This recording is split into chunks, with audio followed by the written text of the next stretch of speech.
Hello, everyone. It's Bob D for Dig TV. I wanted to thank everyone who's here today. I appreciate your effort and your service to the profession.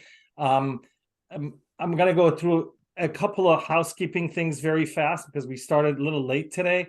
I apologize in advance. I'm going to be looking at my notes because I feel like this is really, really important and I don't want to miss anything. So I want to make sure I basically cover everything that we tend to cover. I'm going to go over the format so everyone is familiar with it.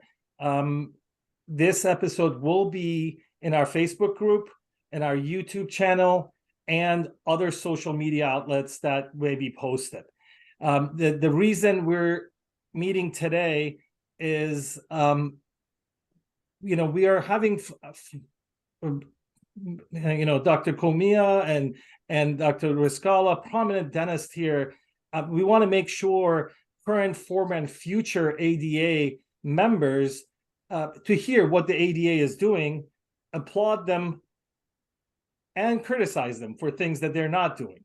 We're trying to accomplish this by having two members from the ADA, two representatives from the ADA, and then we will have the two prominent dentists that were involved in many aspects of organized dentistry participate.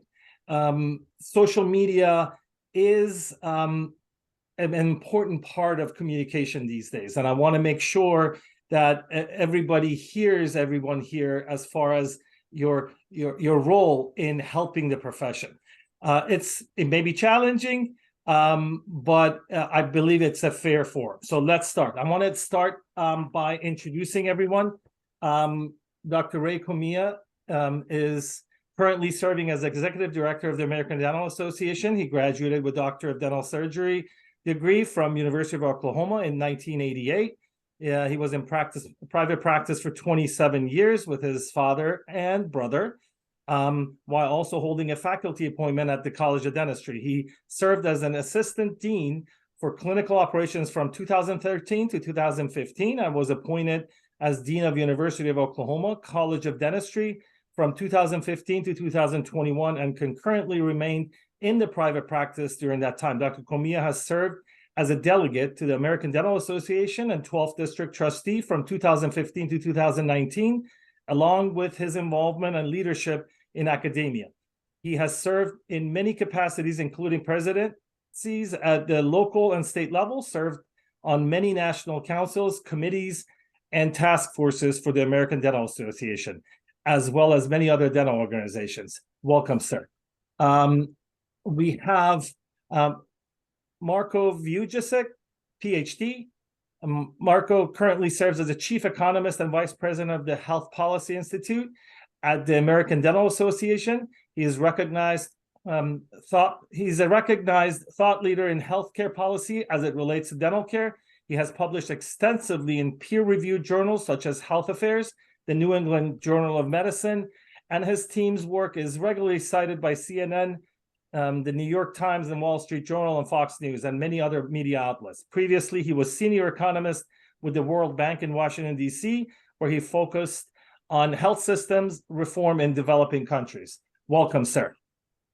Then we have Dr. David Leder, who's a general dentist with 25 years of private practice ownership experience.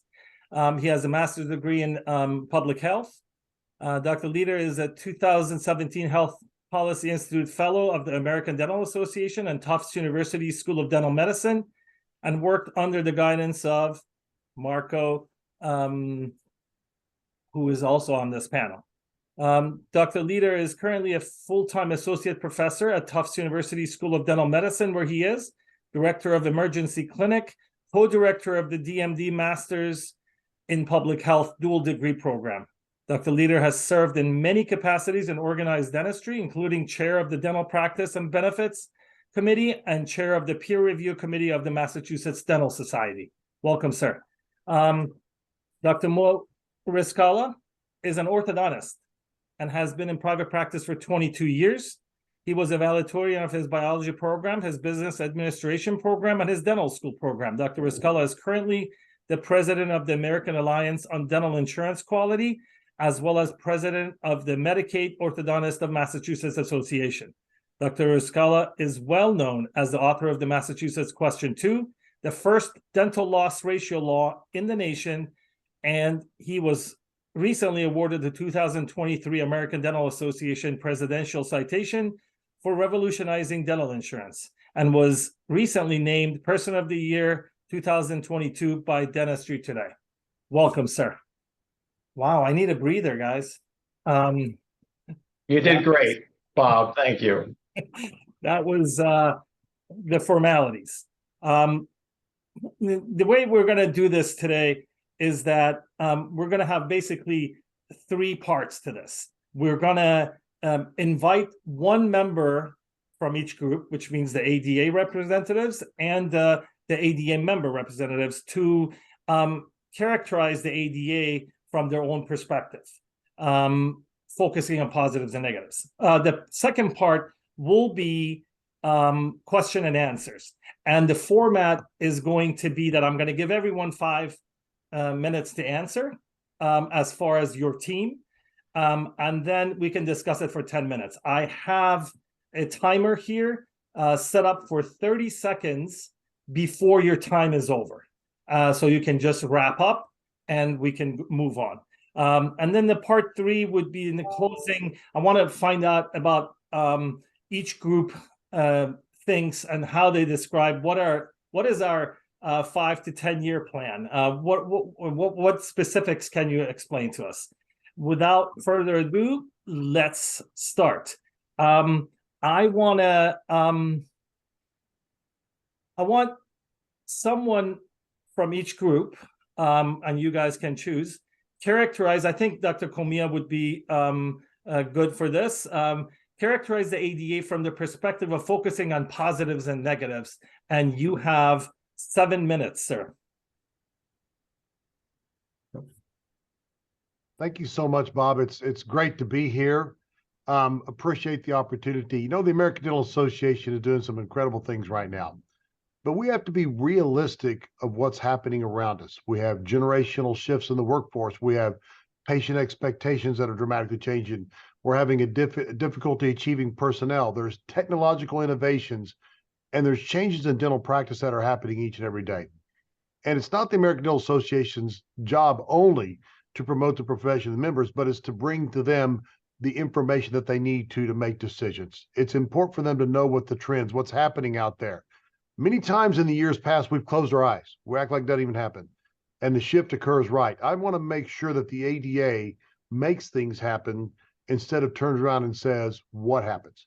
Now, as we continue to look at these challenging things, and there's so many things coming down the pipe of what we're doing here, because if I look at all of our different things right now, I will tell you what we've done at the ADA is focus and create what we call our member groups and our customer groups. What are those customer groups? Well, it's really 5 specific areas. It's our public professional area. It's our directed dentists, which is our members. Everything that we do is supporting the member. It's the tripartite, the local, national, and state. Again, something very critical in order for our advocacy for representation, because literally, you know, Bob, life can change with the stroke of a pen. It can literally change with a stroke of a pen.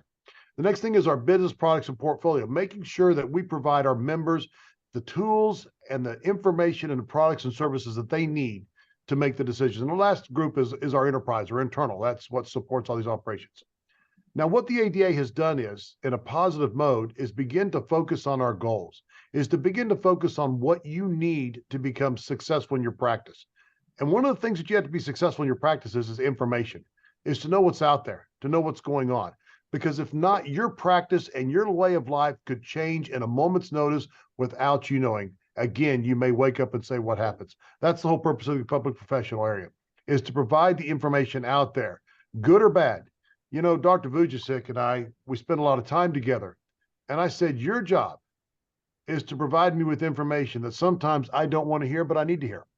It's your job to provide me with information that is happening on the outside that our members need to make decisions and determine where they want to take the path. I don't create policy. I don't create procedure. I don't create any of this business.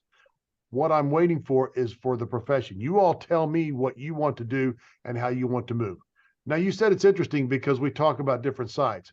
We're talking about 200,000 dentists plus. And trust me, they all have their own opinion on where things should go and how it should happen. And there's no way, especially today's world with the traditional generation, baby boomer generation, millennials, Generation X, and the Z's and the upcoming alphas, they all perceive things in a different fashion and what they're looking for the profession. It is our responsibility, the American Dental Association, to provide that. By doing so with these customer groups and these member groups, focusing on what their needs are, not what our past has been. Many times we have built our processes been based upon what I call twatty, the way we've always done it. Incidentally, those are the 6 most deadly words to any organization or business otherwise. We all know that. We're all business individuals. What you did 10, 15 years ago will not apply and will not succeed 10 or 15 years from now. We have to stay ahead of the curve. The question is there's a lot of information out there. We're here to discuss today multiple aspects of the American Dental Association, but the bottom line is I'm working for an organization to become the disruptors instead of the disrupted. In other words, we're going to make things happen instead of say what happens. And it takes each and every one of our voices to come. I will tell you one thing, in response to this information, I love it because I now know people are reading the JADA. I know people, it's great. We're getting information out there. Again, good or bad, but everybody needs to hear every aspect of it to make the decisions to decide where they want the profession to go. I'm excited for the future of the American Dental Association. You're seeing changes now like you've never seen before.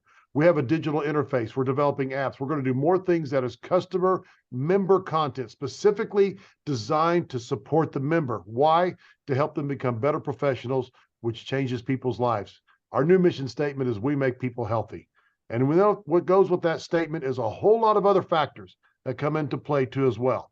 But if we believe and we make people healthy, then indeed we should start doing that. The world's in the palm of our hand of what we decide to do, Bob, and it's up to us.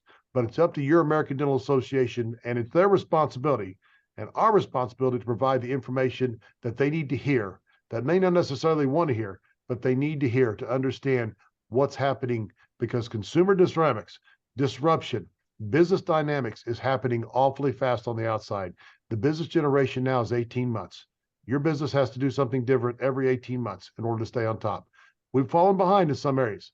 We're catching back up. You're going to see incredible things with your American Dental Association. Thank you very much, Ray. We have some time left. I want to mention here for the audience and for you guys, as you guys all know, I am a loudmouth and I have a lot of opinions, but today I am only playing the role of the moderator. I will not be giving my opinion. I will listen to all of you. I will be writing an editorial on this subject, but at this time, I'm just the moderator. I want to turn the mic to Dr. Rizkallah and Dr. Dave Leader. You guys, same question. Characterize the ADA from the perspective of focusing on positives and negatives, please. Dave, if you don't mind, can I start building this? Thank you. Let me just say, if I'm understanding you correctly, you're asking us to characterize the ADA both on positives and negatives, right? Now, I don't want to even propose that we're going to go bashing here because there's so many positive things to say, but there are negative things to say. And I want to just make sure that Dr. Cohlmia had a full opportunity, if he didn't realize, maybe because we were quick on this. Dr. Cohlmia, did you want to talk about any negatives that you also are aware of at the ADA before I go into this? Oh, I'm always brought about very negative things. I know there's several negative things going on. I learn, I listen very clearly. I understand what's going on, and everybody's always going to find a negative aspect. I certainly hope the positives outweigh the negatives by far, but the negatives shape who we are and define who we're going to be. So I listen to negatives each and every day, to be honest with you. But the question is, in terms of credibility for our conversation here, we want to get into some meaningful conversation. For meaningful conversation to happen, we want, we're members. I'm a member, Dave's a member, and we represent today. We represent 166,000 plus members and non-members that the ADA represents. even if they're not members, which I'll go into. But, are there any things that concern you at the ADA is what I'm really saying? Any specific things, Dr. Cohlmia? I'm not going to, I don't think that's a fair question to me, because I'm balancing 5 different levels. I'm looking at multiple aspects. We look from the professional side to the public side, to the dentist tripartite side, to the business side. There's multiple things that I'm looking at across the board. I don't look at to me as negatives. I look at it as opportunities to improve. I'm well aware of multiple things like that. If there's a specific area you would like to talk about, I'm certainly listening. Great. And I don't mean to put you on the spot. I really mean just for, it's not a problem at all. I'm addressing so many different things right now. I did a basic 5-year business plan for the board of trustees, and I was talking nonstop for almost 5.5 hours. I understand. So many aspects of the ADA. Your question is so diverse that I don't think I can narrow in one particular scope. So maybe you pick a subject, we'll go from there. Yeah, maybe we can address that after you speak, Dr. Rizkallah, and maybe you can bring up some things. And I'm going to start your time now, Dr. Rizkallah. Great, thank you. So let me I was jotting down some notes, and as Dr. Cohlmia was speaking, and let me just say, every dentist in this country should be an ADA member, in my strong opinion. Okay, because I actually think we should have a certain faith in the ADA with where they're at right now. Okay, there does come a point in any organization where you lose complete faith. That's not where we are. We're actually a powerful organization right now, and I have convinced many people to become ADA members, and I have indicated to many people that being an American Dental Association member doesn't mean you pay dues. Effectively, even if you are not paying dues and you are not a member, you're represented by this organization, because this is the recognized organization in our country. Okay, so those people who take a position of I'm not going to pay any dues anymore, I'm frustrated with the ADA, that is not a position of power. It's actually disempowering. You disempower yourself to have a voice anymore. And you're not really helping the problem. The real answer to solving problems is paying your dues and not blindly delegating.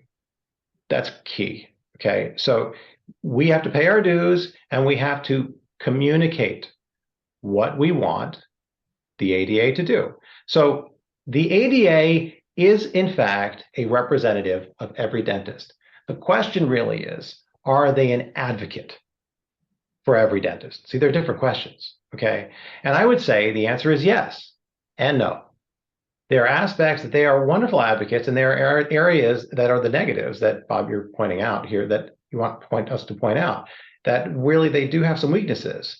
So the real question then becomes, okay, if there's yes and no, they're advocate, but not all the time, then the question is, how do we make it all the time? How do we make it always yes? They're always an advocate. And that's where you have hard conversations, okay, that are honest and meaningful conversations. So I do hear people say, but the ADA doesn't care. They don't want to hear what you have to say. And I don't believe that. I actually think the ADA does care. And I have been an ADA member since I was back in ASDA, so going back 26 years, okay? And I believe the ADA has many good people. I believe Ray is a good person. I believe one of the people I love the most at the ADA is Linda Edgar, the incoming president of the ADA. Wonderful person. And I think the ADA is a powerful force.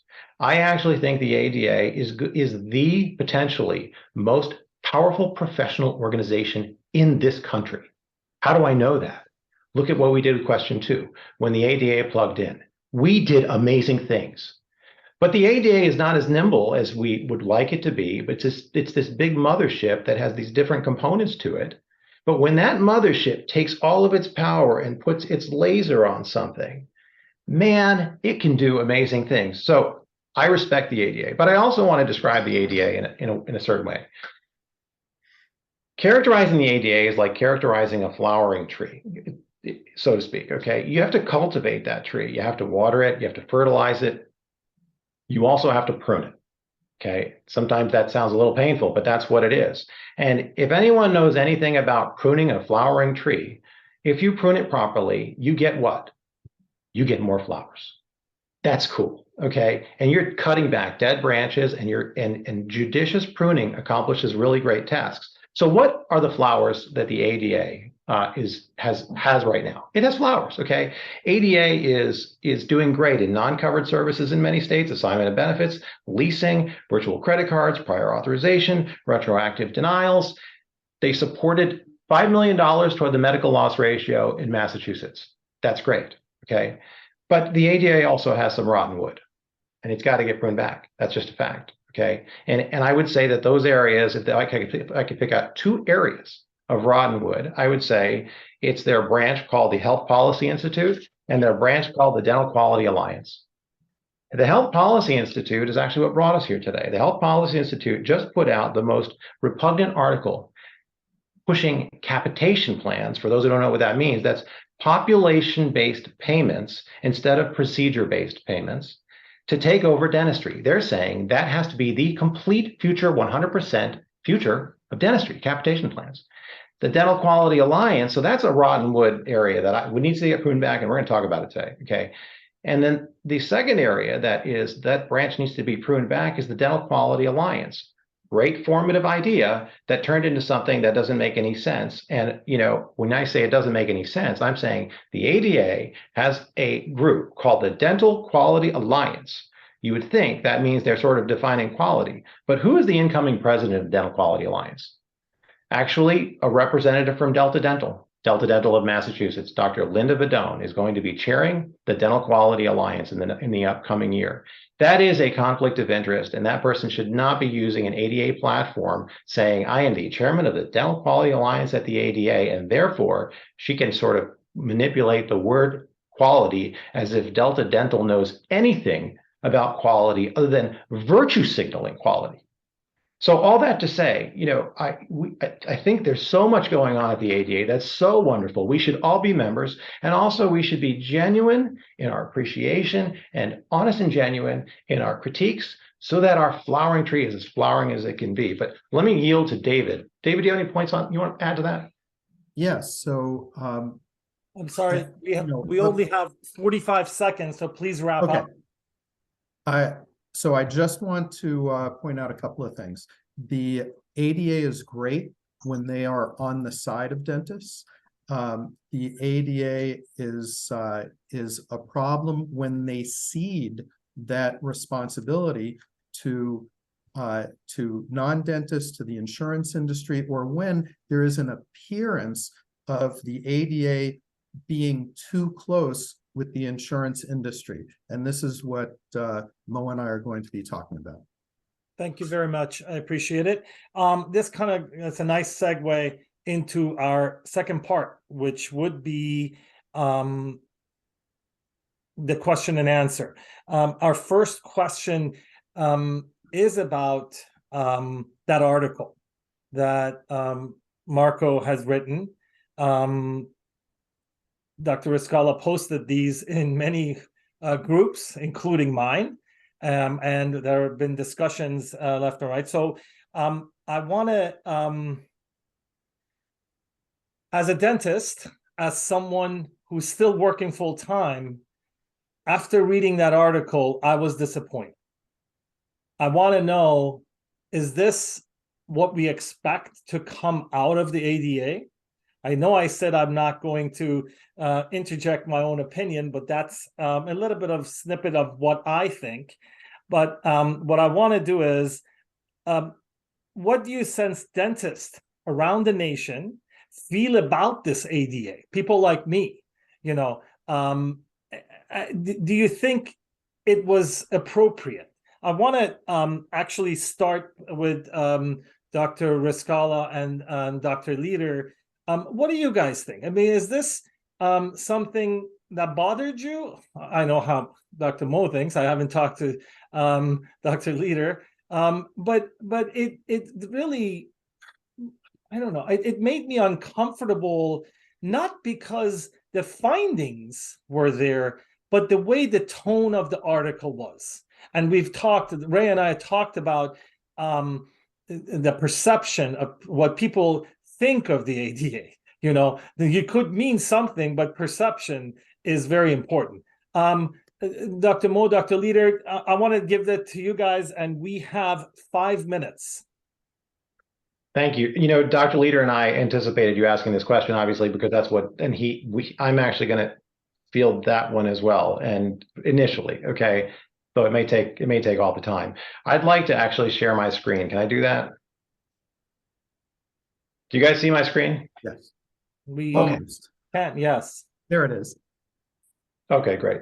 So I want to start by saying, for those who are seeing that article and sort of potentially dismissing that article as if it is just, you know, an ADA economist speaking about dentistry and it doesn't mean anything, I want to clarify that. So Marko is, yes, he's the chief economist of the ADA, but he's also the vice president of the Health Policy Institute, which is actually the highest person at the Health Policy Institute, which is a branch of our flowering tree, the ADA. And I'd like to, this is the landing page of the Health Policy Institute, and I'd like to point out their mission. Their mission is to provide an ongoing basis policy knowledge related to critical issues in the dental care system in order to do what? Inform strategic decision-making within and outside the ADA. They're basically trying to steer strategy. Through innovative knowledge generation, synthesis, and dissemination, the Health Policy Institute aims to be a thought leader and the premier source for credible data and research on critical issues facing the dental care system. And its vision is to be the leading think tank on the US dental care system. Okay, so anybody reading that article that is saying, you know, it's not a meaningful article, it doesn't mean anything. Actually, that's not true. The Health Policy Institute is meant to direct the ADA. Okay, now with that in mind, I want to go right to the article, and let's actually start at the end of the article to sort of see the conclusions and then back into what it's saying. Looking at this area here, okay, the last paragraph before the conclusion. Zooming out, I'm gonna actually blow myself in here. Okay, in the highlight, if you are a provider reading this is written by Marko, okay, and he's writing. If you're a provider reading this and thinking, this is a terrible idea, we need to stop this, I can't control people's health, or feeling really uncomfortable or angry, you're not alone. So he's expecting us to get angry, okay? The value-based care movement is disruptive, especially to providers. Nevertheless, there is a consensus around its inevitability. There is no turning back on this journey.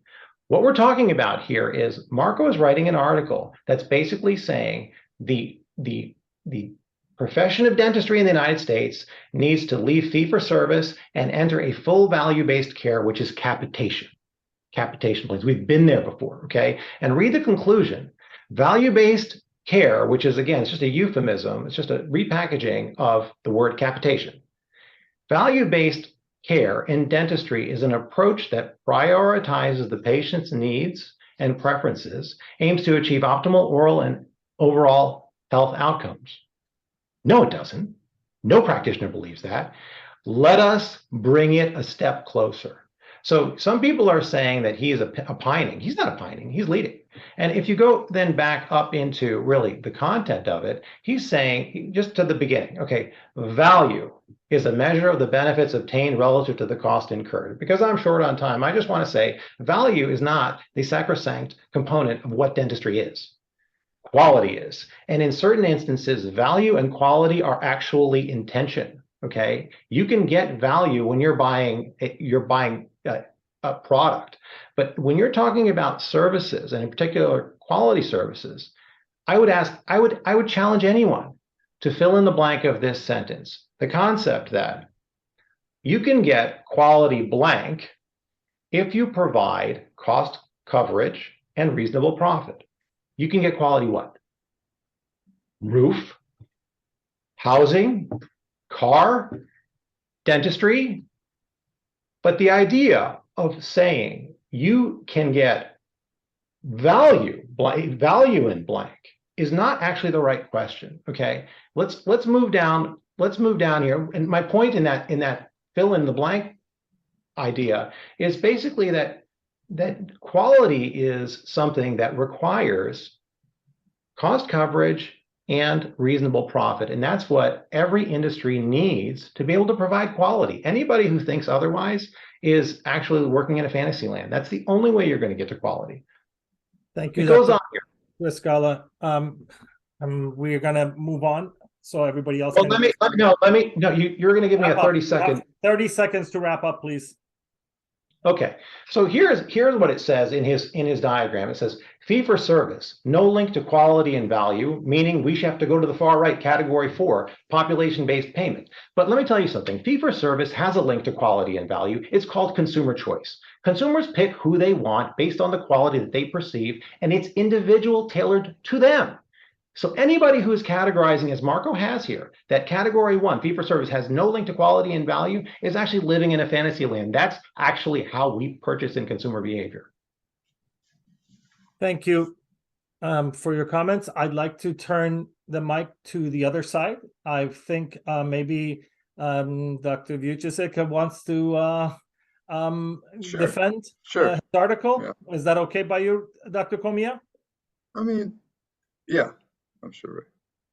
So look, the point is to have discussions like this. Like Bob, that's exactly why you pulled us together. So all these viewpoints, they're all valid. This is very important to talk about. And there is strong opinion and there's strong emotion. And you're seeing that here. This is all good. To me, the point of what my group does, and again, we're not clinicians. We operate at 30,000 feet. And the role of my team and me is to look out into the world, what's happening in broader trends, in consumerism, in patient mindsets, in practice models, in the payer models, in healthcare more broadly, and trying to bring important things about the future to be discussed in dentistry. Dr. Rizkallah, I have no say in ADA policy.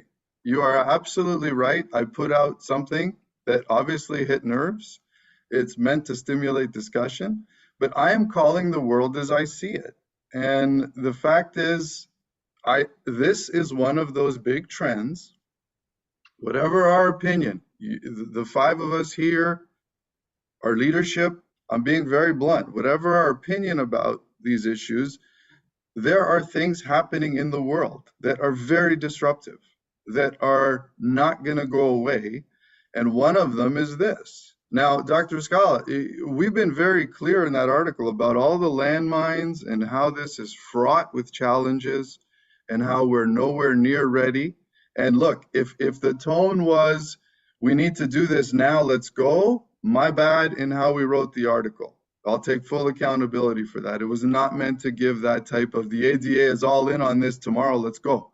It was meant to say, this is coming. It's a long-term journey. It's fraught with challenges.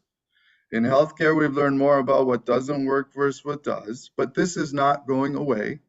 And if you want to thrive in this, here are some things you need to sort out and think about. So I'll take accountability for a tone that wasn't right. Fair enough. That's good feedback. But we're not going to shy away from saying these are things that are coming and they are big and they are going to reshape dentistry.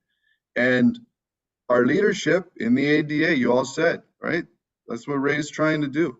Get our board, get our volunteers, get our different groups saying, okay, how do we lead the profession through this?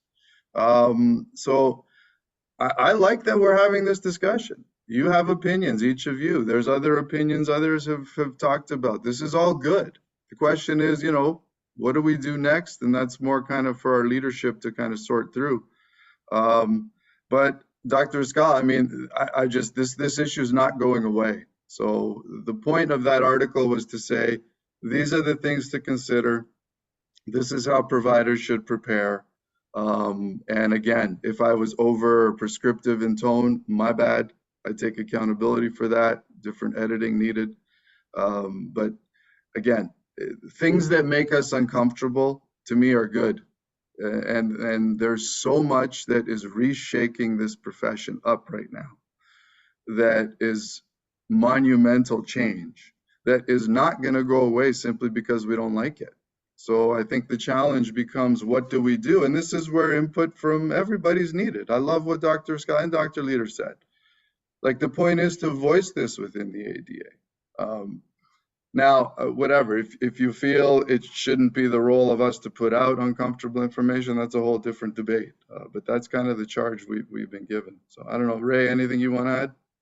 No, that's exactly it. If you read it, there's a lot of factors that have to be addressed. I mean, this is something that's not going to happen overnight by any means. But I believe it brings about an awareness to determine where you want to take the profession, what you want to do. And that's what I'm waiting to hear from. I'm waiting to hear from each and every one of you all. Okay, give me a direction. I'm not making a decision on where the profession's going. That's your job. My job is to fill out the business side and to make sure you are successful for your members and what you want to do. But we have to have a landscape of things happening out there in the world. As I said to you earlier, that's exactly it. Bob, his job is to find information that I may not want to hear, but I got to hear. And agreed that maybe the tone was incorrect. Yeah, I got that. But was the information, did it bring about an awareness for us to make a decision on where we're going to go? And that's the purpose of what we're trying to do now. Thank you very much for everyone to staying on time. We have 10 minutes to discuss this issue, but I'm going to break the first rule. I'm going to give my opinion here. I just can't. I can't. This is the purpose of this, and I am now an ADA member. Although I believe what Marko has done is a good information, but as a dentist, I'm looking at this and I'm like, I don't want the ADA to be putting this out for me. I want you to tell me how to fight it. When I listen to Marko talking, yes, you're basically waving the white flag that this is coming. This is not coming. And I would love to actually invite Marko to absolutely to debate this with him. This is not coming. This is not coming to dentistry, and I have my opinions on it. But let's forget that. We have 10 minutes, and I'm going to stop people exactly at the 10 minutes. So David, go ahead and start. I'm actually a little bit prepared for this exact question. So Marko, I read your paper. I was a little disappointed, like you said, in the tone. And I was kind of curious because back in 2016, and I hate to be pulling things out of your history, but I mean, it is in writing, it is in print. You wrote, "Why are payment rates to dentists declining in most states?" And at the end of that paper, you said the lack of research stems from a lack of data. You're talking about payment rates provided to dentists through private dental plans are going down. There's considerable variation across states. A small number of states had large increases in payment rates. But you said that because there's no MLR in dentistry, in dental insurance, that we don't have the information that the medical insurers are giving us. Then I found a paper by Finocchio. I don't know if you know this one. Medical loss ratios for California's dental insurance plans, assessing consumer value and policy solutions. Are you familiar with that paper? Yeah, okay, great. So in this paper, they point out that they call the value-based plans HMO plans, but the HMO is the same as a DMO, or a capitation plan or a value-based plan. And they show that the insurance companies that are using these HMO plans have a much lower MLR than insurance companies that use any other type of plan. Meaning that the value-based plan actually makes more money for dental insurance companies. Right. The insurance companies have a bigger profit. And on average, 40% profit, 40% over. So anyway, I was wondering why you didn't, knowing about this, you didn't bring this up in that paper because it seems salient. Well, HMO is not the same as VBC, so that's one misperception, and you're both echoing it. This is not a return to the 80s of capitation plans, right? So the value-based care movement, a core tenet of this go-around is accountability metrics. So an old model in the 80s was, here's some money, manage the patients, we walk away. Providers have incentives to not provide care, keep money, etc. The idea here is, if you're going to do any sort of capitation, it should be risk adjusted to account for the population's needs. And there should be accountability metrics on the back end, right? Performance metrics that reward better health and better health outcomes. So it's not relevant, David, for this discussion. And look, on these issues, like, you're all just raising why this is problematic and why there's a high failure likelihood. And even what Bob said, right? So as a provider reading this, you're like, okay, you said it's not inevitable. But again, my opinion is it is. And when you look at the trajectory over time, we're seeing more, I guess, steps towards this type of model than steps away from it, let's say. And in the article, we highlighted that. But fair enough. I mean, some people may think it's not inevitable. Again, I'm giving my take, right? I'm looking at what's happening. I'm giving my take on where we're going. I do fundamentally think it's a 30-year journey, not a 2-year journey. And I do think it is inevitable. I have to jump in here, and let's just take a moment here to look at. But can I finish my thought first on this and let you on this, just to respond to David? That's why those things weren't included. And on the MLR thing, look, we'll have another discussion about that.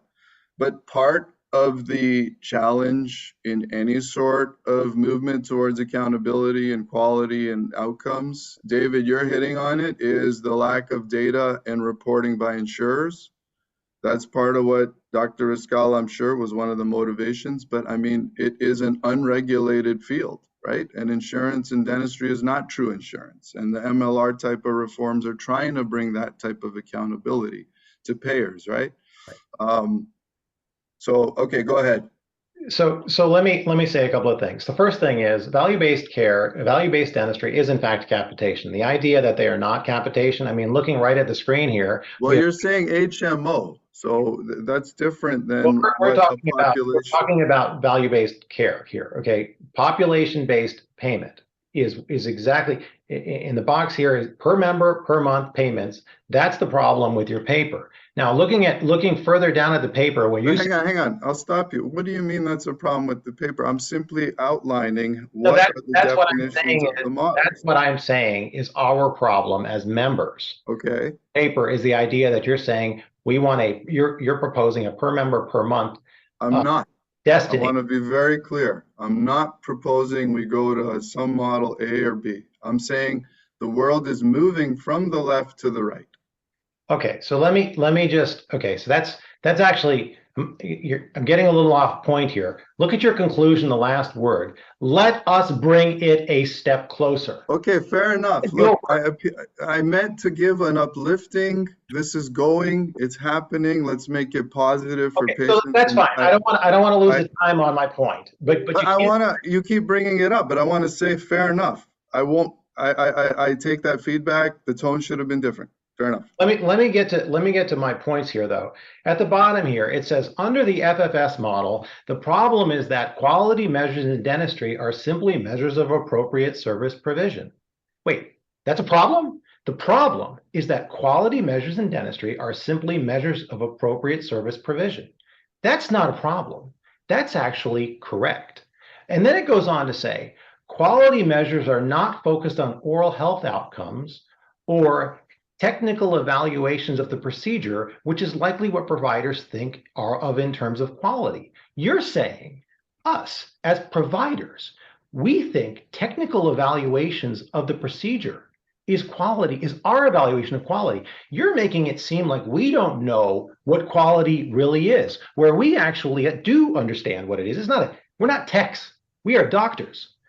We screen, we educate, we prevent, we diagnose, we treat, and we deal with patients on their individual real social problems and accommodate to their problems at their socioeconomic level, their familial problems. The idea here that you're saying we think quality is technical evaluations? No, we are caregivers. We are not techs. But moving on here, the bottom here says, several dental benefit plans are exploring VBC initiatives with an explicit goal of improving and oral health outcomes. And then you point to Liberty Dental Plan, Delta Dental of Massachusetts, and you basically say at the end, these are the ones we want to follow. And then what you do is you say, I don't say that. I just want to clarify. I don't say that. I say this is what's happening in the world. Here are a few examples. and then on your LinkedIn page, you're calling out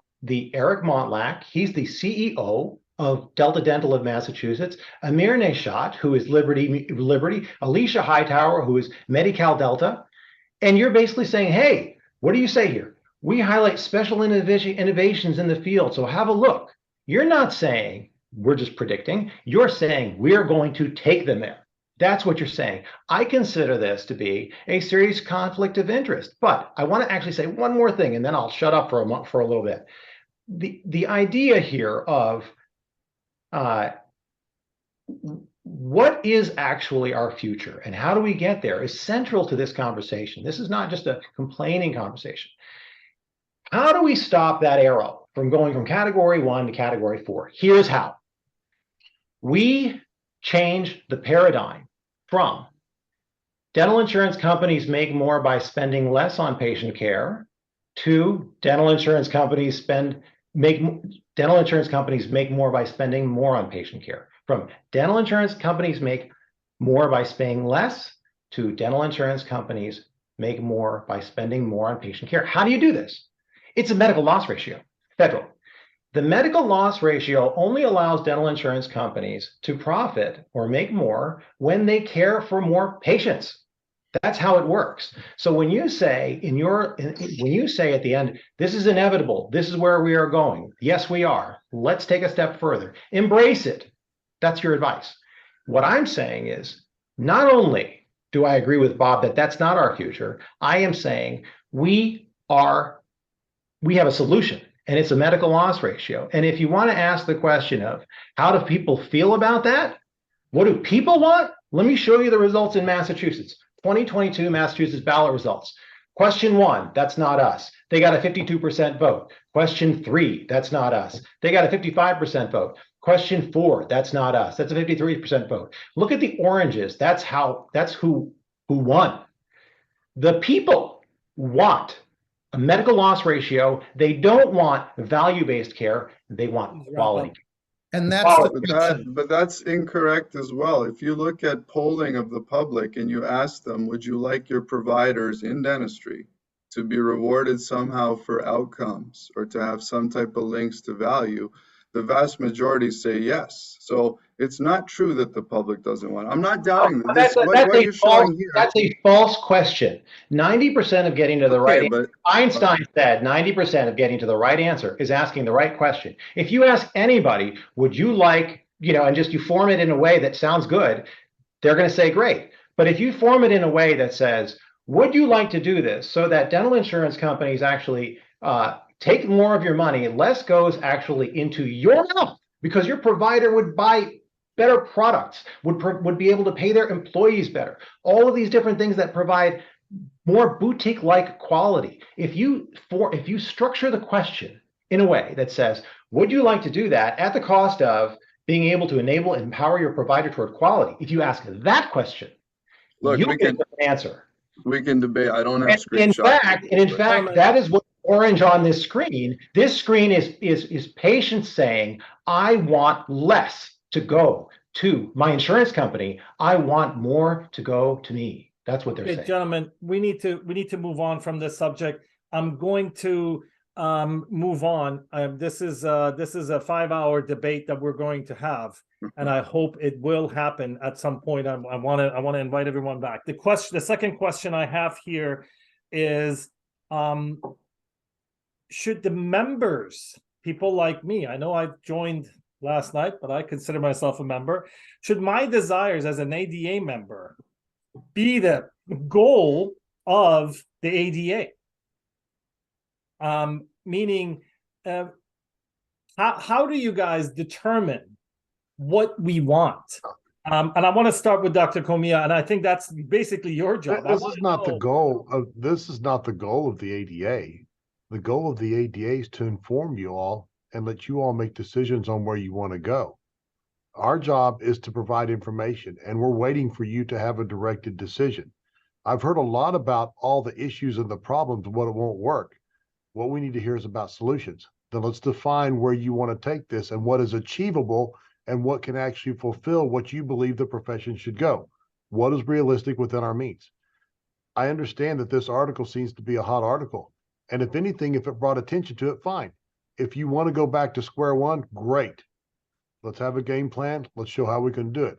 You know, MLR is a great thing. The American Dental Association backed that and worked and helped with Dr. Rizkallah led this, and he knows it's incredible what he's done. But is that going to change all? Is that going to stop everything that's happening on the outside? Is that really going to be an effective measure that's going to shut this down? That's the question you all have to decide. Is the outcome metrics really going to defeat where this is going? I mean, we can continue to monitor this for you. We can provide the information for you year after year after. And as Marko says, it's not going to happen in 1 year. This is a long term, but the data and the trend is pointing towards this direction. What do you want us to do? What defined plans do you want us to do in order to turn the curve and turn it into a direction of where you believe the profession should do? Sometimes our job is to provide information, again, that you don't want to hear. Some of these things are hard to swallow. I deal with these things each and every day of things that we don't want to hear, but they have to be taken into reconciliation modes. The bottom line is this. This is not the direction. This is not the policy. We are asking you all define what you want to do. And this is going to be a big subject for the Board of Trustees and for several operations, including the new Strategic Forecasting Committee. This is one of the things that's going to come their way. Fine. Let's have a defined game plan, how we're going to win, and we will certainly support that. Our job is to support the member. Our job is to help them support the profession. And agreed, I'm not disagreeing with what you all are saying. Take into the fact that, yes, maybe the tone was incorrect. We give, you're right, it was. But does it raise an awareness on what we need to do to take a different track to achieve the profession of the future the way you think it should be? That's the question I have. And that's where we are with the ADA. I appreciate that. I know we're not supposed to interrupt here. I am going to. As an ADA member, as a dentist, I expect these to be checked. I understand the ADA is now saying, oh yeah, the tone was wrong.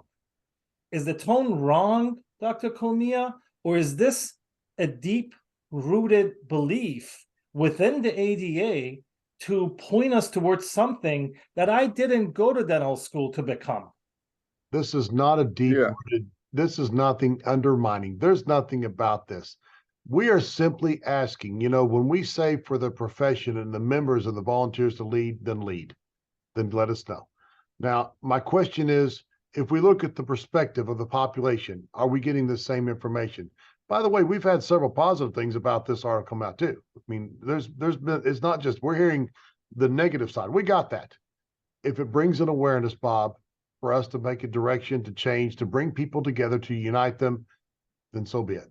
Great thing. I'm sorry, Marko, I didn't mean to interrupt you. No, I was just going to say, but, you know, again, zooming out, right? What I'm hearing, and Bob, I wanted to ask you back, like, what is the angst about? Is it like, I don't like this world that I said is coming? Is that? So I'm going to combine the 20 minutes on this issue so we can all discuss this. And I'm going to give time for Dr. Rizkallah. Again, I'm breaking my own rule of being a moderator. I look at the ADA, even though the word, you know, we can't unionize, I look at the ADA to represent me. And this is what I hear from, this is what I hear from every single dentist that I talk to. If that is not your perception, you guys kind of come out and tell me that you're just a reporting company, okay? If I want the ADA to represent me, I want you to be in the streets and asking, what bothers you, Bob, as a dentist? What bothers you, Dr. Rizkallah? What bothers you? What I'm looking at is data after data after data, and I'm confused.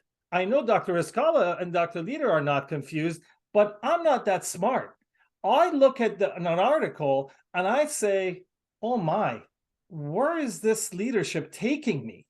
Is this what I want? Now, again, it could be wrong, but I'm asking you guys to not just clarify, I want you to be straight to the point that I'm representing you. I am fighting for you. I understand these data. Marko, with all the respect, I don't even know why we have an economist in the ADA. I know you're a very capable person and you're very smart, and I've read your papers. I love it as a person, but it just bothers me that not just me, many members, if you can look at through my group, they say, "Oh, I don't feel like they represent me." And again, it could be a wrong perception. I want to give Marko a couple of minutes, since I took your minutes, to respond to that.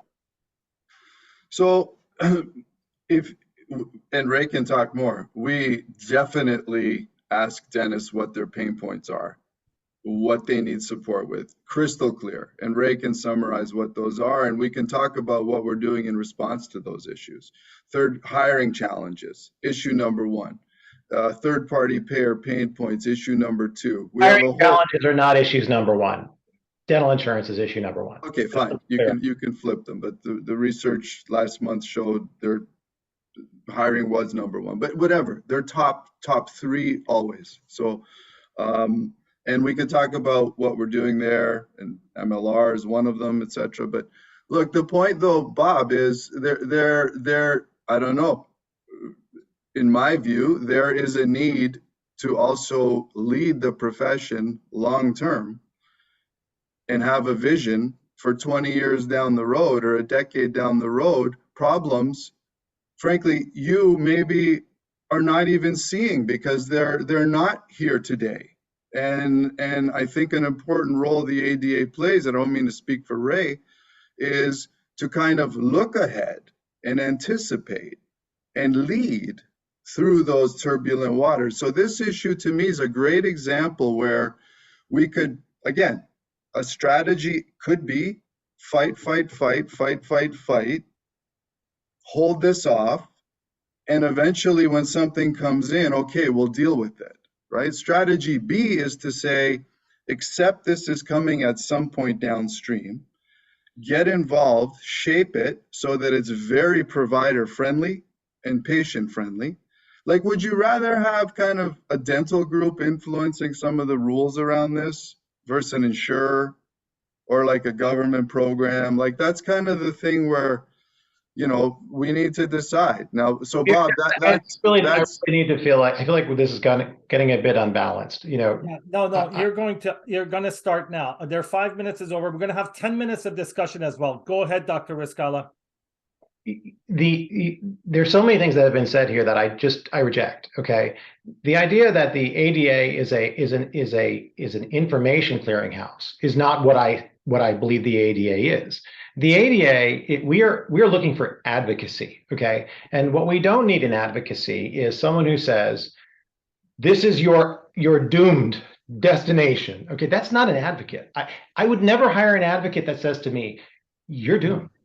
I would say we need to find a way not to be doomed. So this article where we're talking about, there's a whole table, Dr. Rizkallah, that says if you don't want to be doomed. Let him finish his thoughts, please. Sorry.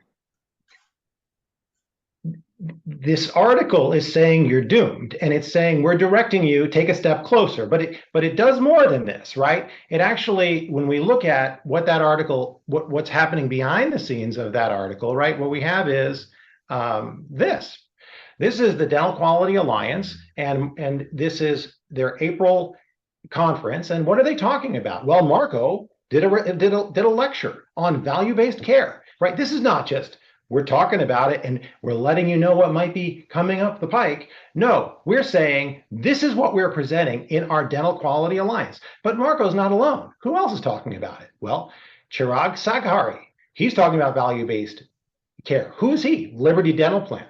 Who else is talking about it? Value-based care. Michael Adelberg. Michael Adelberg is the executive director of the National Association of Dental Plans. I could go on and break down what's happening at the DQA, but that actually wasn't the question, right? The question that you posed, Bob, was, should members be leading and guiding the ADA on what membership wants in terms of advocacy? That was your question, right? Right. And the answer to that question is a resounding yes. And the second answer to the question really becomes, you said it, how do you do it? That's what was your, how do you get there? How do you get that information? And there are many ways to get there. But what I want to point out is that, there was a wonderful article recently put out in Dr. Bicuspid, Debate to Better Dentistry, the Future of Organized Dentistry. And this was a debate between Richard Hoot and Abe Abdul. Dr. Abe Abdul is the president-elect of the Massachusetts Dental Society and is a wonderful advocate for patients. And what he basically describes here is how look at what he has here. Dental social media platforms, DSMPs, are basically going to help to guide our wonderful flowering tree. We are a wonderful tree. I know my voice sounds frustrated. I'm frustrated in any level of denial that there are branches that are having a problem and don't need pruning. They do. But I'm not frustrated that we don't have a great organization, because we do. Absolutely. Powerful organization. But I would encourage anyone who hasn't read what Dr. Abe Abdul put out, which is really, really illuminating on how we can get information from our members so that we can install that information as a guide in our group so that we are avoiding crazy things like capitation. Marko should not be lecturing on capitation side by side with Liberty Dental Plan and the National Association of Dental Plans. I don't know what's going on here. We don't need advocates who are steering us in a direction that we never asked to go to. What we're asking to go to is a completely different place with a federal medical loss ratio. Thank you, Dr. Rizkallah. I'm going to kind of quickly mention something. When you shared your screen, there were advertising on the screen for another company that I'm actually involved with. That was not intentional for anybody's watching. That this is I'm not just bringing up Dr. Bicuspid Live. That was just Dr. Bicuspid Live. Am I allowed to respond to your statement, Absolutely. Bob, earlier? Absolutely. You're the moderator, but just you're want to certainly say taking a strong position quite a bit. Sure. You're certainly stating quite a few statements. What are we advocating? What is the ADA advocating for? One second, Ray. I'm sorry. For Federal Trade Commission reasons, I have to mention that was not a commercial for anyone that is present here. We have 10 minutes to do discussion. I want to go with Dr. Cohlmia, and then I'm going to go to Dr. Leader, since Dr. Rizkallah and Marko have participated. Go ahead, Ray. Thank you. You've all asked and somewhat incriminated the ADA that we're not advocating. We do that each and every day. That is probably the most formidable thing that we do. And we are listening specifically to our members. We hear feedback all the time. What's important to them? We survey our members. We ask questions. We have our councils that provide input. When you're looking at the mature population, their number one thing is transition of practice, insurance reimbursements, and Medicare. We're addressing those things advocacy each and every day with our 25 to 30 lobbyists, under Mark Graham. We are working. We really have made some major changes that. We kept us in a situation where we weren't going to be drafted into the Medicare process. We are advocating for each and every day. For the new dentist, what's their top things? Wellness, okay, surprisingly, wellness, financial stability, revenue support here. And then, of course, portability. So we listen each and every day and we advocate. We've creating multiple terms, multiple items, multiple different things at the legislature, both state and national level, to support that. We do that each and every day behind the scenes. We are advocating for what you want. It's also our responsibility, though, to bring some information that you may not want to hear, but help us to define where you want to go in order for us, because we will continue to advocate specifically for the member. That's what we do each and every day. We actually talk to faculty. I've been taking all the school trips. What's their number one thing? Tax credit, loan reimbursement, state and federal support to support them. It's amazing how much has been discounted to the education industry. They're struggling because they're losing federal and state support all the time. We're advocating for that each and every day. So if you don't think that we're doing things behind the scenes all the time that support you as a member, you're wrong. No one said that. No one said that. My turn. Each one of you all are bringing out a few small negative hairs. I agree with you, and I'm listening very clearly. Dr. Rizkallah, you brought out a couple things earlier. I'm certainly going to investigate that. I'm going to look at that to make sure we're on the right path of defining where it needs to be to advocate for our members. Thank you. I love it when you bring things like this. But to say that we're not advocating, I never said that. Because I am a member, I'm a professional, and I'm a doctor, and the American Dental Association represents me as well. So understand that we are doing a lot of things to advocate each and every day for what you all say. We are listening, we are hearing, but we also have to provide information to you what's happening on the outside world. For us to act like it and put blinders on, that is asinine, and that we will not be able to survive the future. And something's going to happen 30 years from now. And we talked about this 20 years ago. We decided not to do anything about it, and here's where we are. So I hope that, this is a very passionate subject for everybody, but know that the American Dental Association, I'm proud of what the ADA is doing, and I'm proud of what we will continue to do. Yes, we may ruffle a few feathers here and there. We sure will along the way, but we must make sure that the profession's engaged. If there's one thing that I learned today, is that the profession still is engaged. We have people that care and care deeply about the future. And that's what I really was excited about to hear. Despite what our discussions are, that's what I said. Wow, we got people that really support what we're trying to do in the future. That's what I was excited about. Thank you. Thank you, Ray. I want to clarify that neither Dr. Rizkallah nor myself said that ADA is not doing anything. But as we discussed before, there are two important things, in my opinion, of what ADA does. Perception, results. You guys, obviously everybody knows you have a communication issue with members and non-members, and then the results we need to see. And I've opened my group and my platform to you. You want to come on every week to talk to me? I'm open. It's always there for you guys. Dr. Leader, let me interject for just one more second, okay? Go ahead. Ray, clearly, this is a flowering tree, and a beautiful flowering tree. But when you said there are some small negatives, this capitation conversation is so far from small. It's the biggest potential to destroy our profession. You can't call it small. That limb needs to be cut off. David, I'm sorry. But wait, what do you mean by cut it off? Like, don't talk about this, fight it? Like, let me give let's interrupted David talk, and then we'll come back to you, Marko. You'll be next. I want to mention something about the Dental Quality Alliance. The Dental Quality Alliance was established, I believe, by request from CMS, the Center for Medicare and Medicaid Services, a request to the American Dental Association to set up an organization that would look at the quality of care delivery. And it was supposed to include representatives from insurance, from dentistry, and from the public. So we've been talking with Krishna, and I hope I get her name right, Arava Mudan, who is a vice president of the American Dental Association. She's senior vice president, the Practice Institute of the ADA Practice Institute. She is the point person who contacted us back from the Dental Quality Alliance.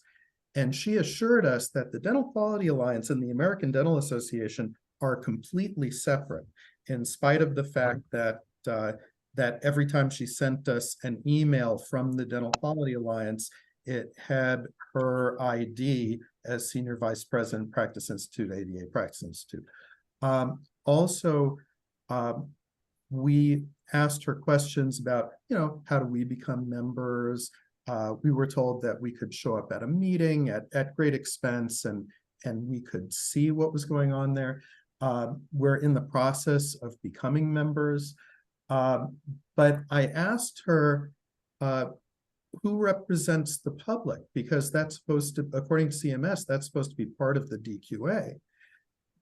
And her choice for who is representing the public, and I don't want to say their name, but it was a drug manufacturer.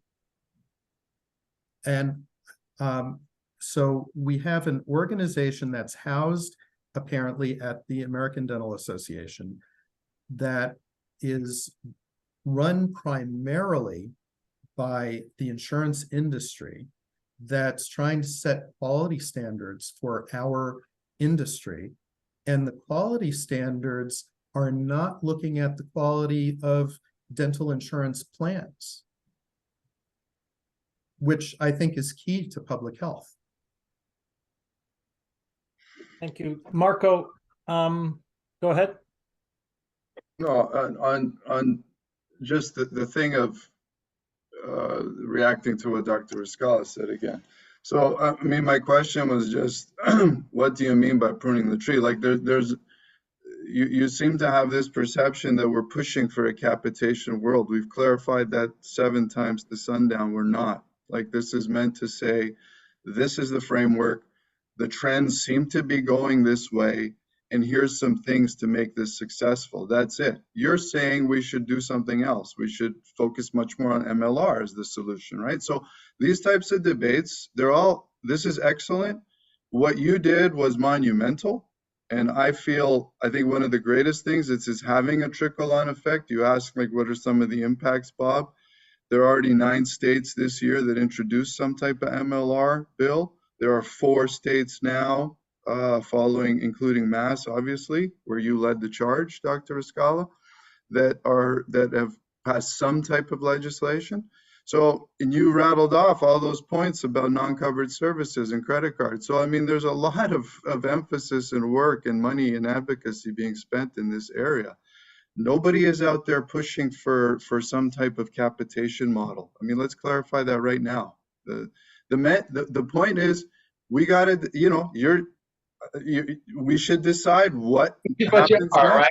But you are. You did. I'm not. I'm clarifying that right here. I don't know what else to say. I mean, if you read it. We read it. You read it that way, but I mean, you're putting words in my mouth. I'm like, and but I didn't. I could read your words. No, Okay. wait, gentlemen, we need to also move on. But I also want to bring this up that although Marko, you're saying that, but telling me how I can thrive in a capitation state is not what I'm looking for. I want him. He didn't say thrive. He said you're going to hate it. He said you're going to be angry. He said, but you're going to go there. That's what he said. Okay. He didn't say you're question.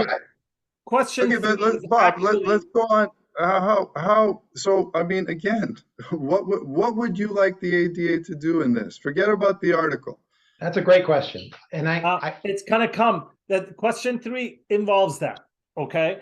All right. Basically, based on the last question, what are the 2 most important goals?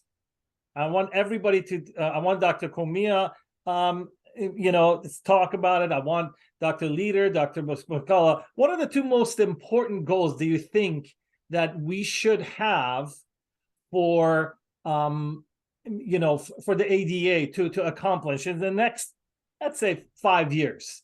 Who wants to take this one first? Since we lost the order. I'd love to take it because take it, Dr. Rizkallah, and then we'll go to. I've been saying it now for a while. The 2 most important goals for the ADA to take on, if they want to solve a lot of the symptoms that they're talking about, like Ray talked about, young professionals are interested in wellness. You know why they're interested in wellness? Because they are symptomatically unwell. It's a symptom, not a disease. You see, that's a problem, right? I am disease oriented, and I'm trying to solve problems really at their source, not at their impact. Okay. And so what's the source of a lot of our problems? Well, it's actually 2 things. It's private insurance and Medicaid. Those 2 things. Let me tell you, if you solve those 2 source problems, so many symptoms get solved. So medical loss ratio, we need a federal medical loss ratio. That should be agenda number 1 for the ADA. If you do that, you're going to solve so many symptoms. Let me tell you the symptoms, okay? Assignment of benefits. Like, we work hard on trying to plug holes and fix problems on assignment of benefits. Why is it a problem? Well, I'll tell you why. Because insurance companies make less when they assign benefits. They have to pay providers more that are out of network, right? But if you do a medical loss ratio, right? We told you that there's a new paradigm shift, right?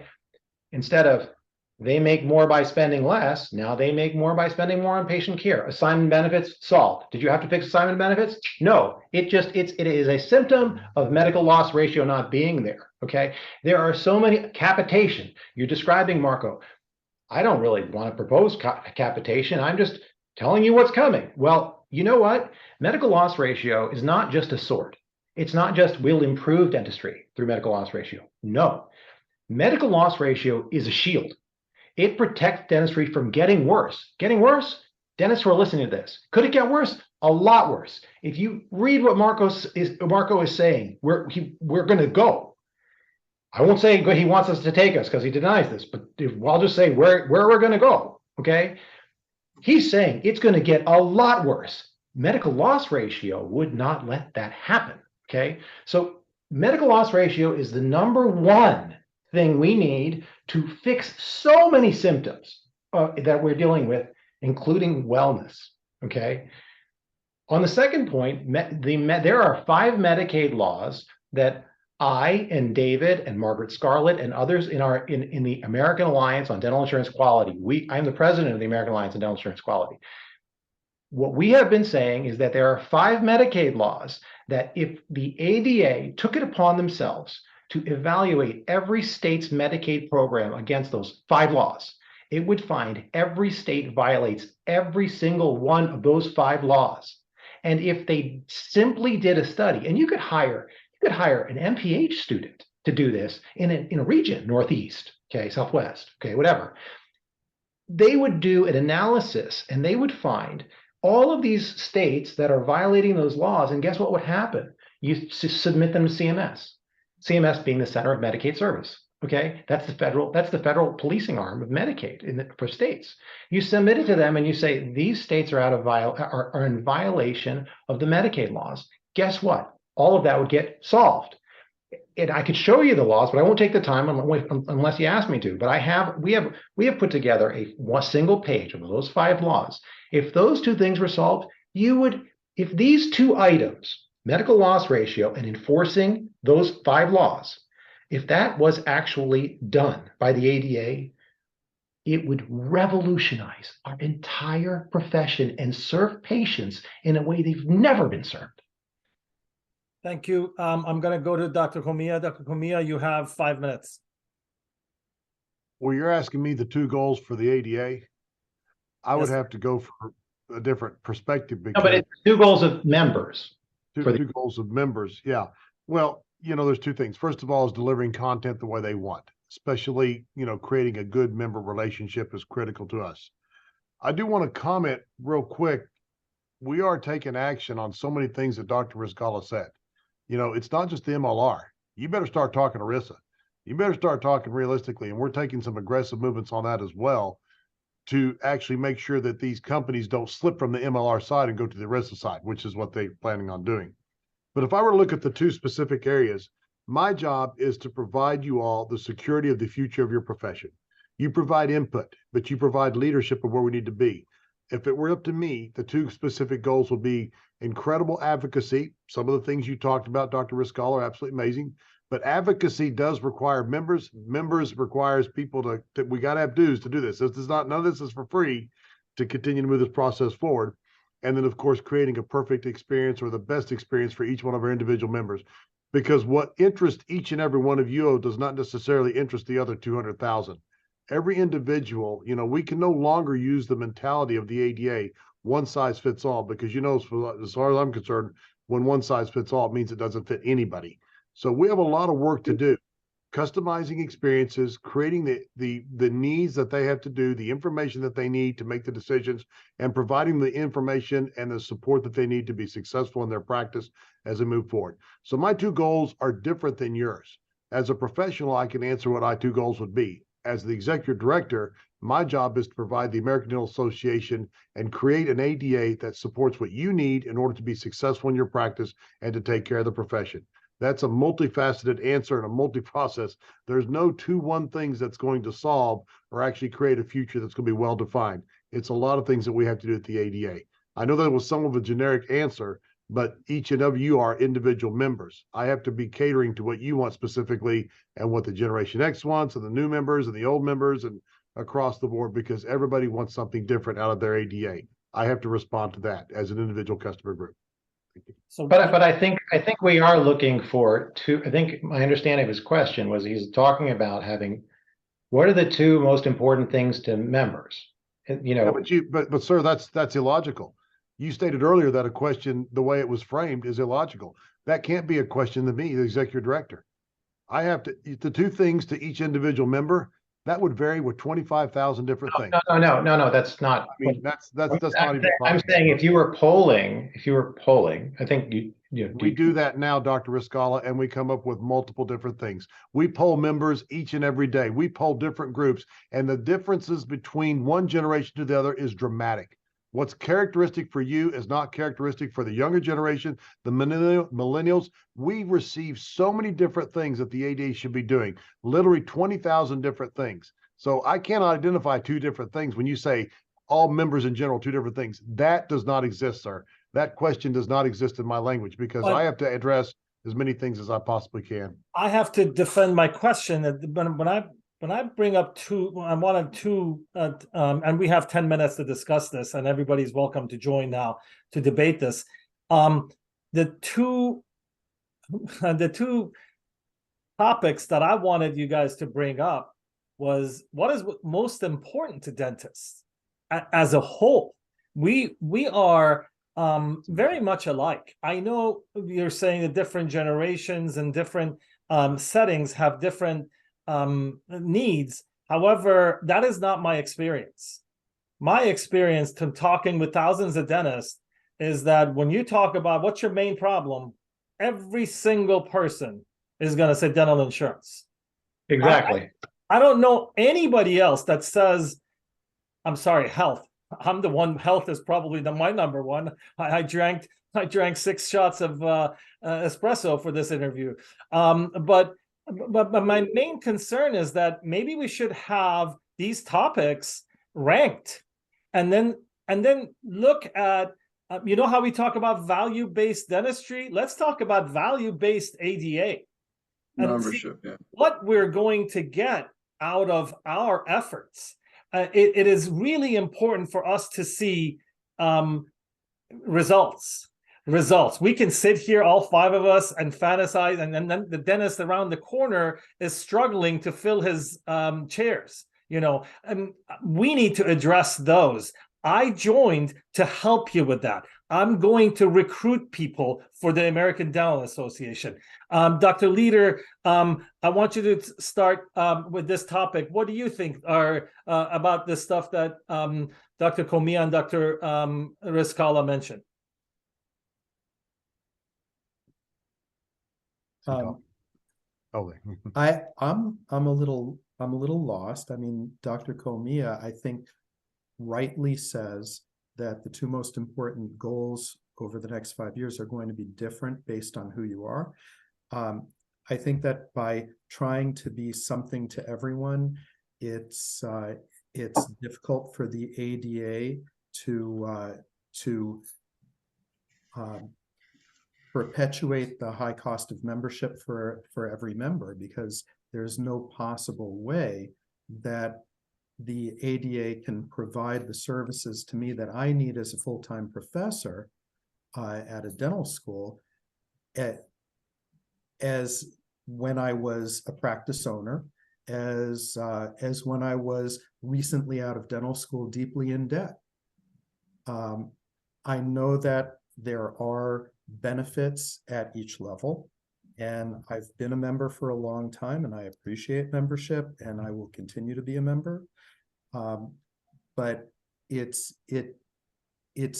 and I can market membership to my recent graduates, to my students.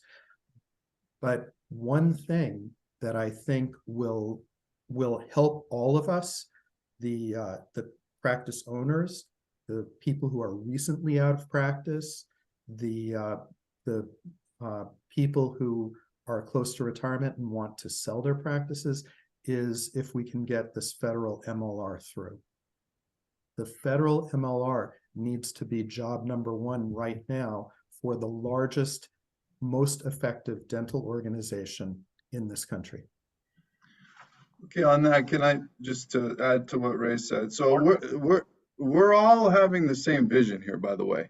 Like you just both said, you know, MLR number one, Medicaid reform number two. Make no mistake, this is massive efforts in this area within the ADA. And you talk about results. I just mentioned them earlier. There are 9 other states that that have something in play this year in their legislatures that are 4, including Massachusetts. So this is spreading, and this is not random. The ADA is investing massively in this. So Dr. Rizkallah, we are supporting that effort. You're saying tactically, I heard from you, we should go for the federal route. I know our advocacy folks, you know, you've talked with them.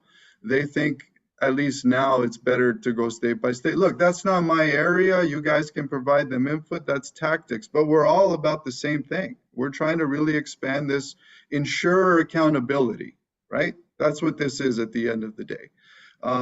And with Medicaid, we've had a record year the past 2 years, let's say, in terms of things like adult benefits being added to Medicaid programs. You mentioned more about the nitty-gritty about, you know, the RAC audits and different types of administrative and low reimbursement, right, in Medicaid programs. Major problem.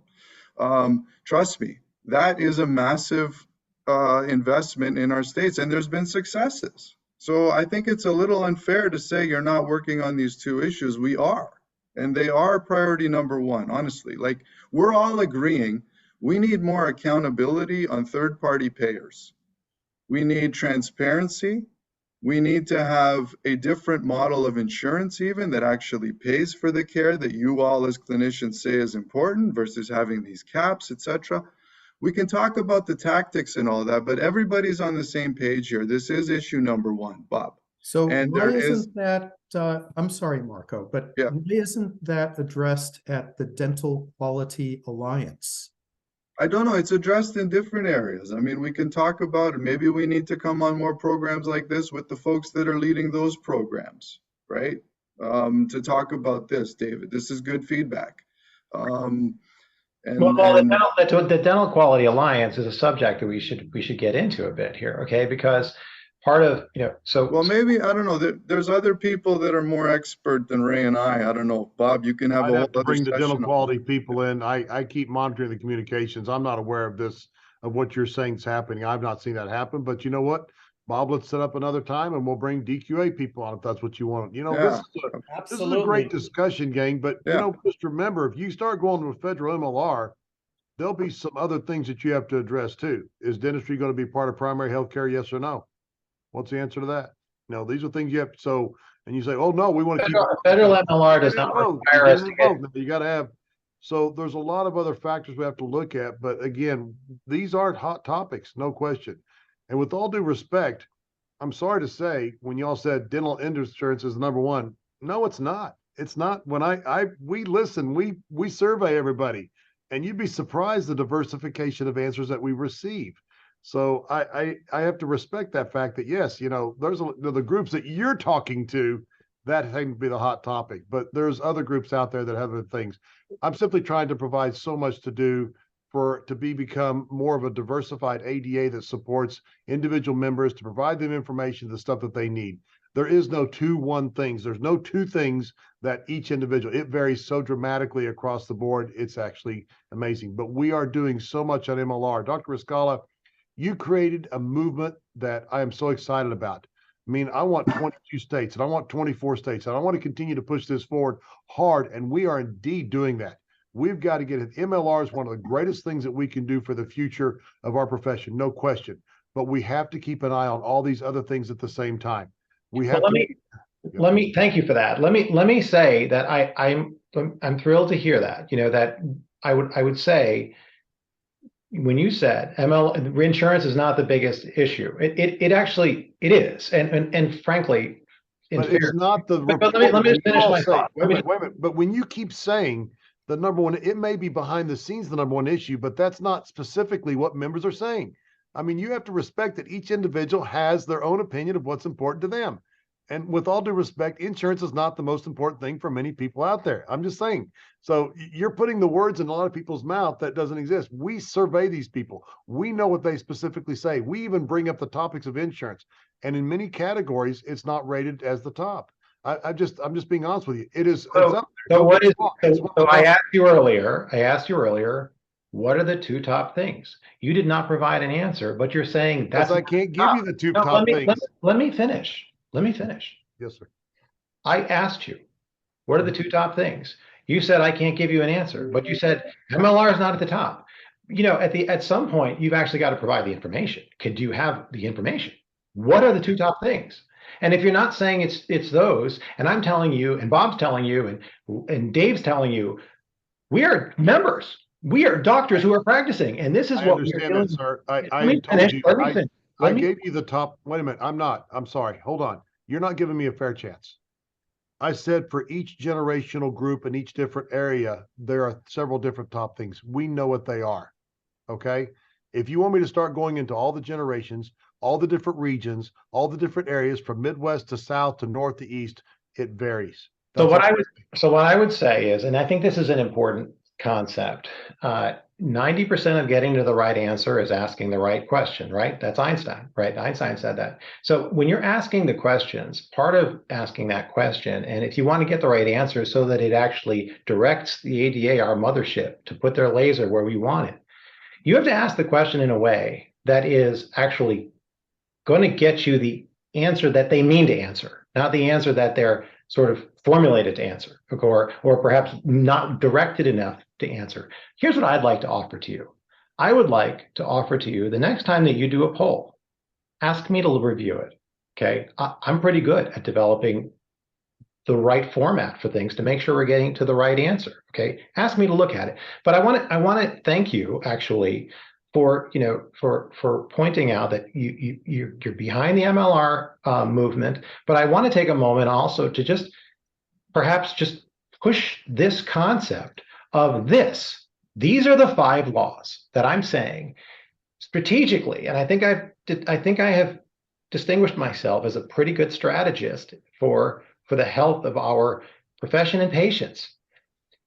If these 5 laws were studied by the ADA on a state-by-state level to evaluate where is every state's Medicaid program performing. If they were studied and an analysis was provided, and we sent that to the CMS saying these are the areas that these various states are non-compliant with the Medicaid Act, okay, we would change our entire country's healthcare for the most vulnerable patients. Okay, let me show you just the first one. Okay, I call it the geographic area requirement.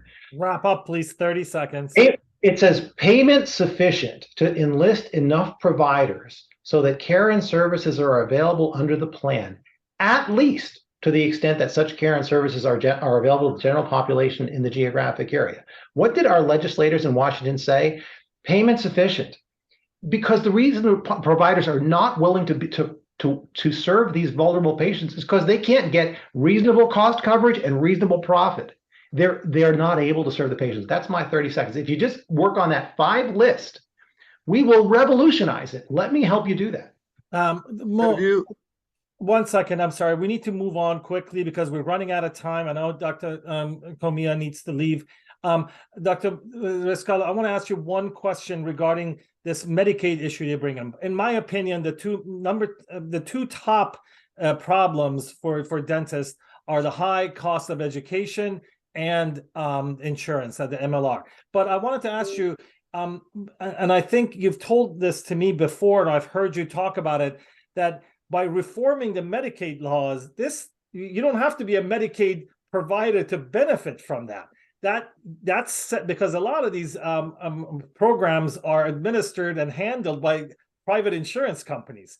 The Medicaid programs, for example, DentaQuest it is basically the sister company, or was just until very recently, the sister company of Delta Dental of Massachusetts. Okay, it runs over 30 state Medicaid programs, and what they do is they virtue signal and say we care about kids. But if I showed you what they actually do to these kids and what they do not cover, and David is nodding because we know that they virtue signal, and what they do is they take the Medicaid program and they collapse it, so that the standards that are met that are covering these vulnerable kids are so low. And because they control the state, even though they're not government, but they're quasi-government.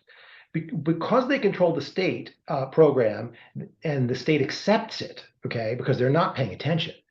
What happens is they can adopt it in private insurance, and they lower the standard in private insurance. So DentaQuest gets paid by the state, and then they get this bonuses by having these lower quality programs saying, hey, the reasons we don't cover it, and the reason that that patient doesn't get necessary care is because we've redefined necessary care because the state says that's not necessary. But who is doing that? It's Delta Dental's counterpersonality, DentaQuest. This is a conflict of interest that even if you're not in the Medicaid programs, you're affected by it, and your private patients are affected by it. Thank you. We have one question I want to get to. Unfortunately, we don't have as much time to do this. I want to give everybody 2 minutes to talk about this, and then we'll see where we go from there.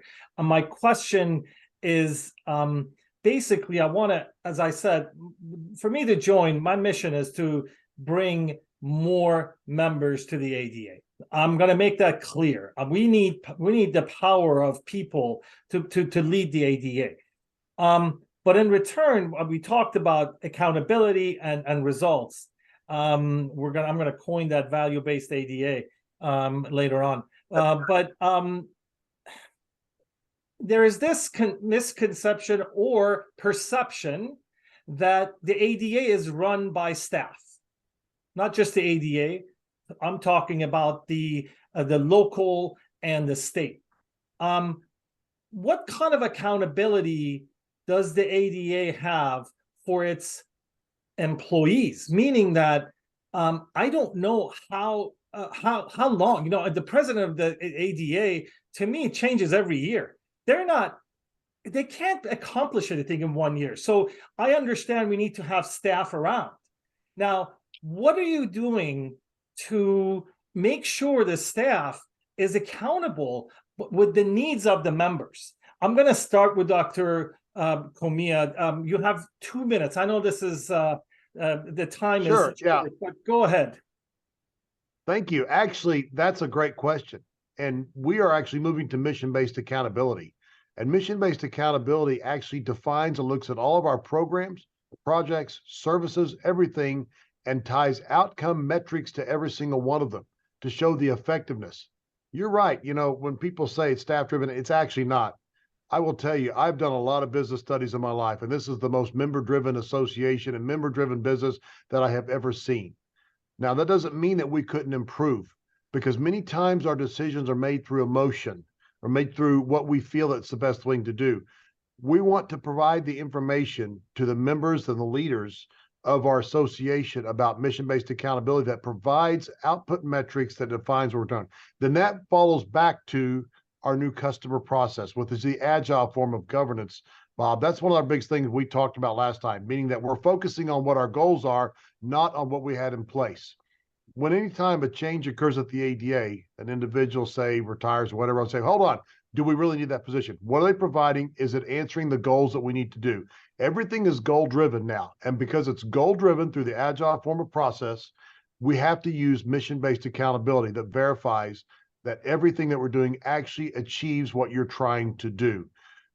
Remember, everything we talked about today is a value-based process. It's a value within the value of the member itself, but it does take revenue to do that. So anytime that we have the scale, you know, when you put a value thing here, you got to have revenue somewhere to offset that. I need members. I ask for your membership, please.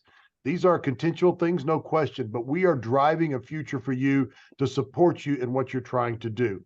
So mission-based accountability is going to be one of the greatest things that happens to the American Dental Association, where you see all the programs, the projects, everything laid out, run in front of your eyes, including the cost of your governance structure itself that measures the outcomes and looks at that. That's how we have accountability in play. That's what we're moving towards at your ADA. So you're going to see some incredible things. You keep telling me perception versus results. Well, we're doing a lot of results right now. Perception else plays that.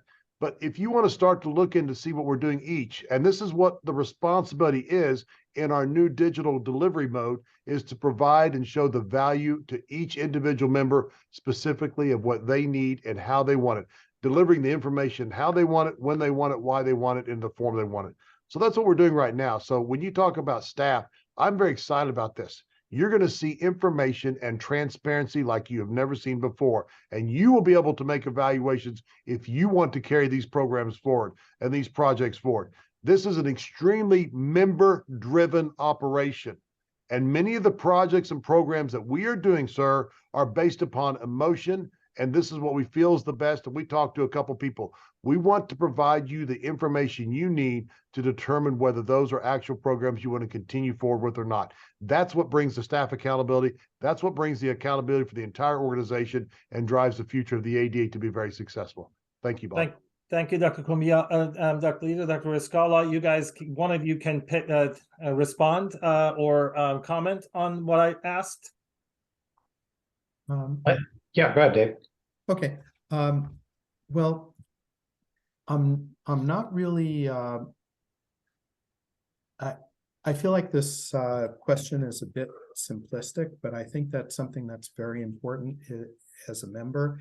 I would like to know that the American Dental Association is looking out for our interests by making sure that the employees of our organization do not have close relationships with the insurance industry, are not being paid by the insurance industry, are not being given gifts from the insurance industry.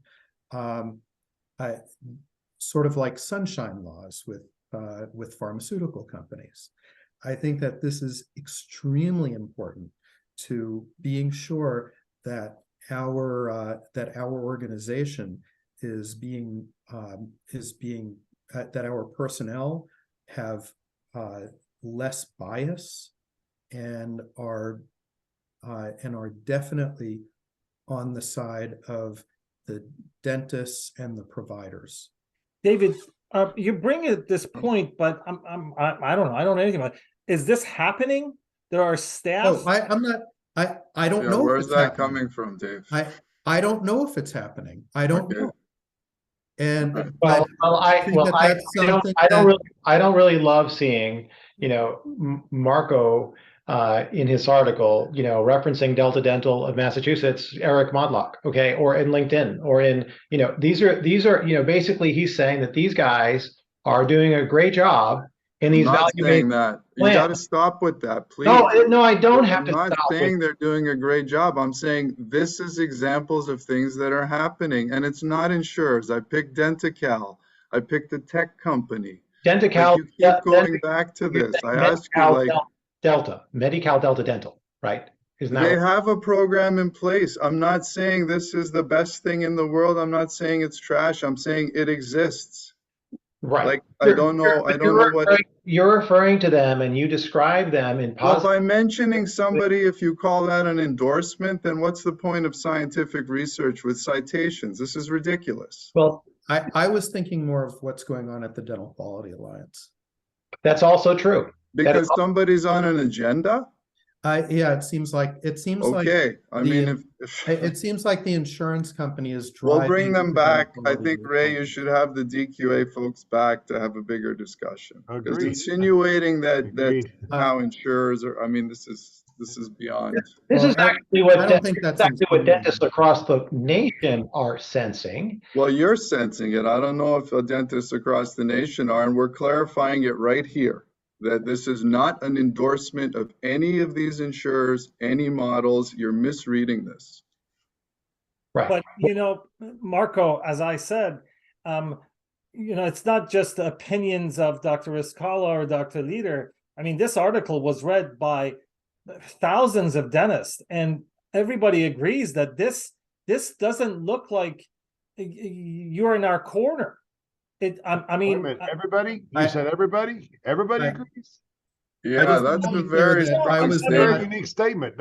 Hold on, that's a unique statement because we had a lot of feedback on the other side too. Hold on, wait a minute now. So everybody in your group has said that. We've had a lot of other positive comments too. I would love to see those. I invite them, the people who have a positive comment about this article. I can't believe it. Is open. I want to see that. I want to see that. I want to see who they work for and why they would think that, because anybody, capitation is not our future. It's our past. We've been there. We know what it is. Okay, and gentlemen, the idea of coming back, not okay. Gentlemen, I want to take 1 minute for each of you to tell me what do you think the ADA's 5-year plan should be? Just 1 minute. We don't have time. I know Ray's got to leave. I want to start with Dr. Cohlmia. Take one. I know it's Oh, get real. You're asking me to summarize a 5-year plan for an organization our size in 1 minute that I spent 5.5 hours speaking and I developed over the last 7 months. Really? Okay. Okay. So all right. So well, if I were to say in 1 minute, my goal is to provide and help the member of the American Dental Association to be the most successful profession over the next 5-10 years. And we do it through multiple aspects, through public professional advocacy, through direct member benefits, providing direct revenue and financial support benefits helps right there, supporting the local, national, and state. That again refers to the advocacy side, consistently carrying the message over the next 5 years to ensure the success and future, that nothing interferes with the doctor-patient relationship, that we keep the insurance control companies or the third-party agreements under checks and balances. We have to do that. We know they're not going to go away overnight. We know that. But we have to have reimbursement equitable to our services, that we are an important part of the patient's health, that we provide a systematic way, that we become that global presence for the American Dental Association says that we are dentists and we are a critical part of the health of the people, and we're here to help people further. I mean, that's a lot. That's a loaded question, Bob. You just summarized in 1 minute. That's my goal for 5 years in about a 45 seconds. And I appreciate it. For the record, the time limitation is Dr. Cohlmia's schedule. He has to leave. But I want to take Dr. Rizkallah. Do you have anything to add regarding that? Dr. Leader and I and Margaret Scarlett and the rest of our board at AADIQ are here to help organize and steer what we know are the members' goals, the dentist goals of this country. And it is, as I described, it is a federal medical loss ratio and compliance with those 5 Medicaid laws. All things will flow from those 2 points. Thank you. I wanted to, we reached the time, and I know Dr. Cohlmia needs to leave. Wanted to thank you, all of you, to be here. I mean, this was a monumental thing that we sit here, and I want to make sure this is going to continue. I want the communication channels to be open. Dr. Cohlmia, my platform is yours, no matter how you want to use it. Dr. Rizkallah, you're already in the group. Anybody who wants to come on and discuss the future of our profession. This is the point of this. I created that logo behind us. It's the symbol of dentistry, and united we stand and divided we fall. And if we don't continue on this path of uniting people, we will not stand, and we will end up where, unfortunately, other professions, health professions, have ended up. With that, I wanted to thank you, everyone, and we can continue this later. Thank you. Thank you all very much. I appreciate your input. This has been wonderful. Thank you. Thank you very much.